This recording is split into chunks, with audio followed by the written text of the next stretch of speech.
All right, next up we're going to talk about color space in practice. This is where the rubber meets the road for me. And we start really talking about how using color management can help us as compositors to do better work. Just like you can composite a key 18 different ways, you can use color management in a lot of different ways as well. You can use any color space to do anything. And I've seen a lot of interesting things over the years. But how you use them, really, it does make a difference. Just because you're using aces doesn't mean you're using aces color spaces. It doesn't mean you need to transcode something. I've seen people that say, oh, let's use aces, and then they go and they transcode their whole library to aces CG or aces 2065, when really if you wanted to use aces, you just use the management system and you know what the input, the IDT is for that footage. The other really sort of core concept is, with this proliferation of wide gamuts, wider isn't always better when it comes to compositing. I see a ton of work, at a lot of different places that's been done in camera native gamut. And, one of the reasons is there's a fear of negative values. There's a fear of having colors go into negative. They're technically out of gamut when they go into negative. And while that can be dangerous because you run the risk of clamping off those negative values and then you're basically clipping your gamuts, it's worth understanding where that fits in the pipe and where that's important and where you can maybe push around that. And if you are using aces in the way sort of it's intended to, that's a thing that happens. If you're shooting red wide gamut and you're working in an aces CG working space, aces CG is considerably smaller than red wide gamut, and so there is a good chance that you'll have colors that live outside the bounds of aces CG. Specifically in the green, with red footage. But smaller gamuts mean more saturation because color space can be relative. And, the fact that then you can pull a better key or you have more correct saturation, those are all really helpful things on the math side of it.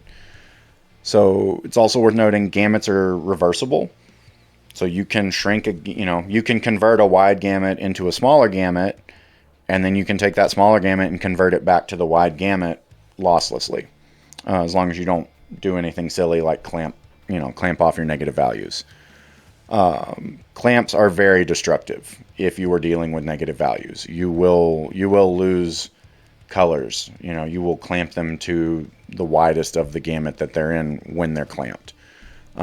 Just as a heads up, that's always a thing to be aware of, especially like at a comp soup level. You want to make sure if artists are tinkering with gamut conversions, or you're in a working space that is, objectively smaller than your native space, that people aren't getting silly and clamping. Sometimes working like a green screen shot, you might have green values that go negative in the red or the blue channel. Doesn't matter as much because when you pull the key, that green value goes away anyway. But if you did have green in some other part of the shot, you would just want to be aware that you're not going out of gamut and clipping that out of gamut bit off at your working space level. So that takes us to the next bit, relative versus absolute. So color can be described in many ways.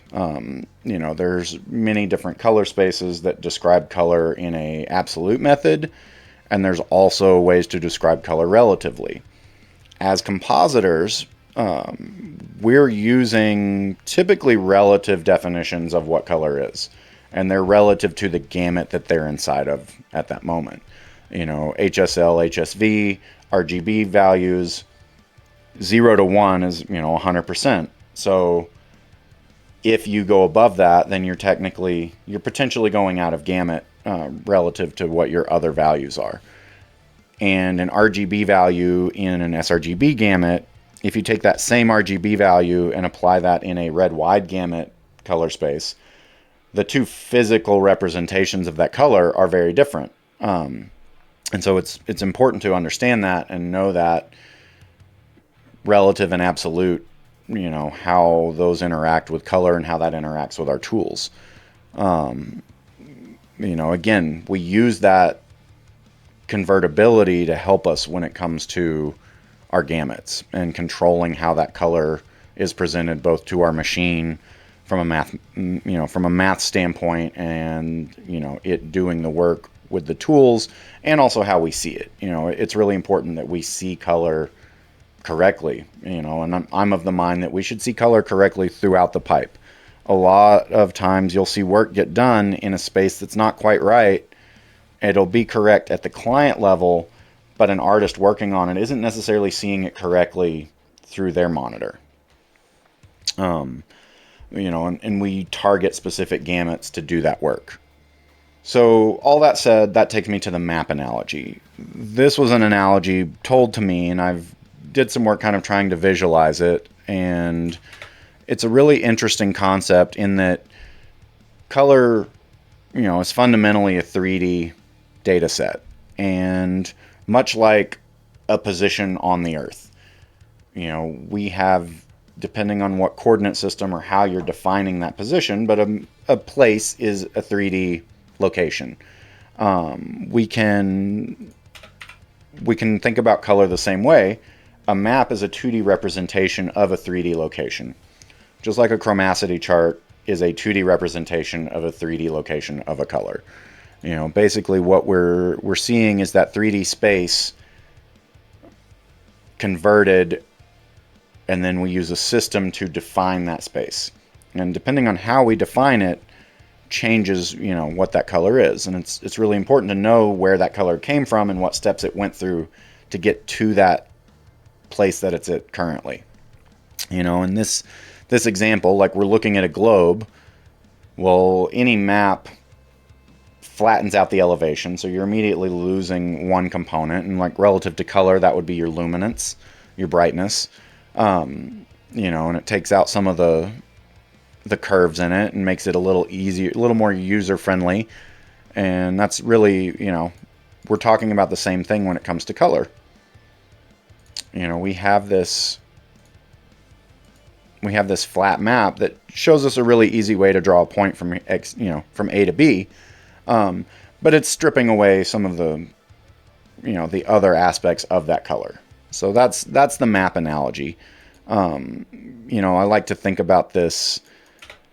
We use lat long. That's kind of an absolute way to describe it. If we wanted to talk about a map analogy, we could talk about it like this, where we have say we have a map of all colors that are visible or capturable.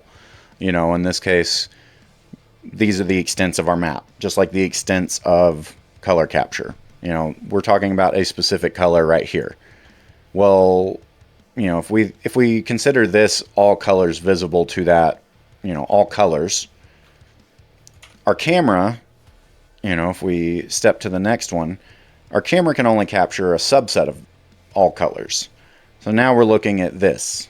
From there, our working space is a subset of what the camera can capture.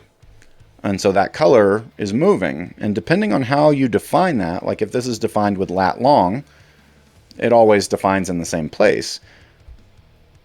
But if you're defining it as a percentage from the edge of screen or a percentage from the center of the map, this value changes depending on the context. And that's when we talk about HSL, when we talk about RGB, that's what we're talking about. We're talking about hue as the vector, saturation is the distance from center, and then level is one that's not necessarily represented on a map in terms of brightness. So, the HSL, if we used HSL to define this location from here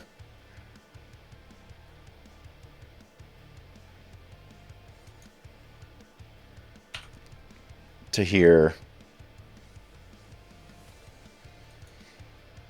to here, those all have different definitions. And so you would arrive at that color differently, and in this case, working space, this would be the definition we're using, but we need to know where it started at. We can't just jump in with that definition. We need to know what the camera is able to capture and define that, you know. And outside of that, even, we have our display space, which shows a subset, you know, a subset of the working space. And in this case, like, our color's off the screen, and we can still describe it using relative terms.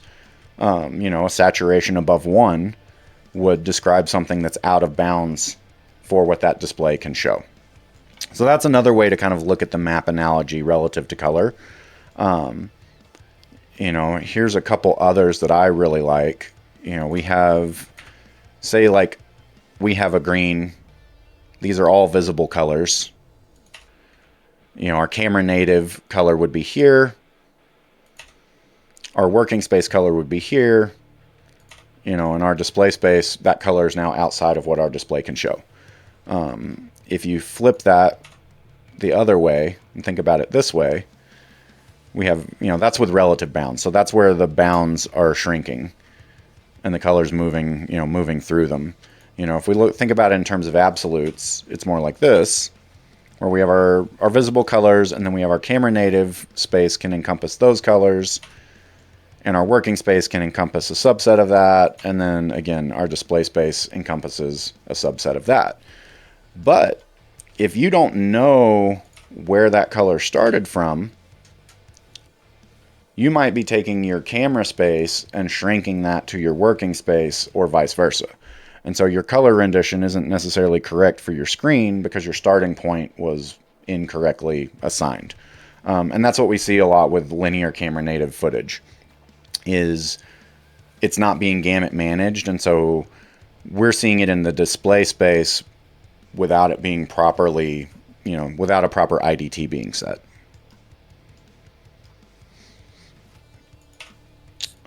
And again, color, back to the 3D analogy, you know, color can be represented in 3D many different ways. You know, this is just kind of a fun way to get to the, you know, this is how we get to the CIE chart. You know, it actually looks like this in 3D space, and then they collapse it down. That's your 2D map, and that's your grid. And then in terms of real world examples, this is another way to look at this. So say we have some imagery. If we move our picker here, you can see that these colors change, you know, in the same color in sRGB is different in vGamut, it's different in ACCG. So another example would be red wide gamut. Here we have red as, you know, what's a pretty strong red in red wide gamut. And if I turn this down, you can see these colors change.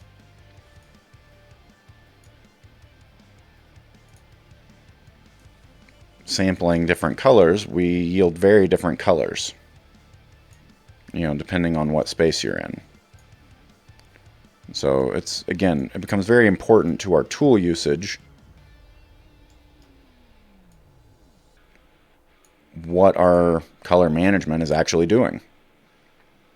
You know, if we go over to our red here, you can see like our red values in sRGB are really crazy high. In red wide gamut, not so much. And then in ACES, they're somewhere in between. And we can look at some Sony footage.